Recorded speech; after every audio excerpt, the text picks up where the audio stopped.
Kalatas. Mapagpalang araw, Masvillians! Ngayon ay ginaganap ang School-Based Lunch for Safe Schools NCR Policy Program na may temang Together for Safe Spaces, Nurturing Minds, Safeguarding Lives. Ang mas ligtas na paaralan para sa mga estudyante ay naglalayong palakasin ang kamalayan at pagtutulungan ng guro, magulang at estudyante upang maiwasan ang panganib at mapanatili ang isang ligtas at mapayapang kapaligiran sa paaralan. Programa para sa mas ligtas na paaralan, ating saksihan. Mahalaga ang pisikal at mental na kalusugan ng bawat estudyante sa paaralan. Sa pamamagitan ng tamang pangangalaga sa sarili, positibong pakikitungo sa kapwa, at paglikha ng suportadong kapaligiran ay tumutulong sa pag-unlad at kabuuang kagalingan ng bawat mag-aaral. Morning!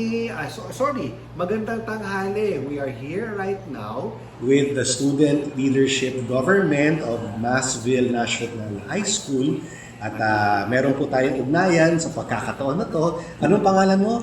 Ako po si Justy Asuncion po, media po ng Kalatas. Okay, very good. So, ito ang school paper, parang ganon. So panahon natin. So, meron tayong mga katanungan at para po sa nanonood ng video na to ay magbigay kaalaman po sa inyo sa ginagawa ng inyong media team dito po sa school. Sige po, take it away, anak. Yung tanong lang po namin is ano po bang kahalagahan ng Safe School Program? Katulad po ng programang ito. Okay, sige. Ang Safe School Program it is not only to physically protect you from bullying or any physical threat that could happen to every student or every learner. But the Safe School NCR policy is addressed to protect each learner, one, physically again, next is mentally and emotionally.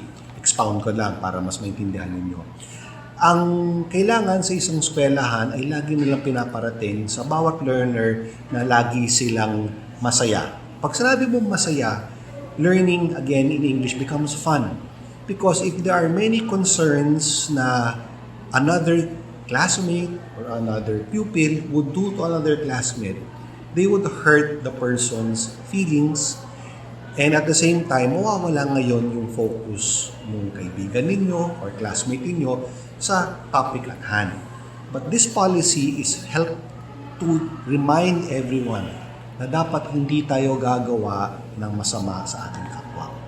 Yung masama na yan, hindi lang yung panahon na manununtok o kaya papaluin mo na ng bagay, pero ultimo sa pananalita, ultimo sa mga galaw ninyo, o kaya simpleng duduruin mo yung classmate mo ng ganon, hindi na po dapat yung ginagawa ng isang pupil sa kanyang kaklase.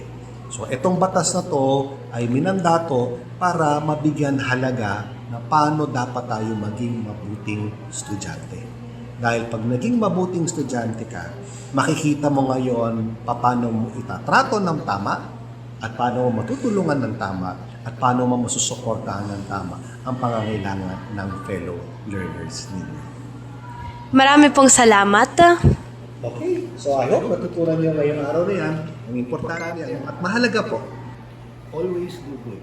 Because when you learn to do good, you always share blessings to others. So, magandang tanghali! Go.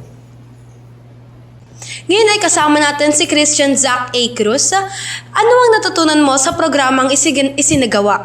Okay, ang natutunan ko sa programa is about bullying, na huwag tayo mambubuli at maging mabuti tayo sa kapwa.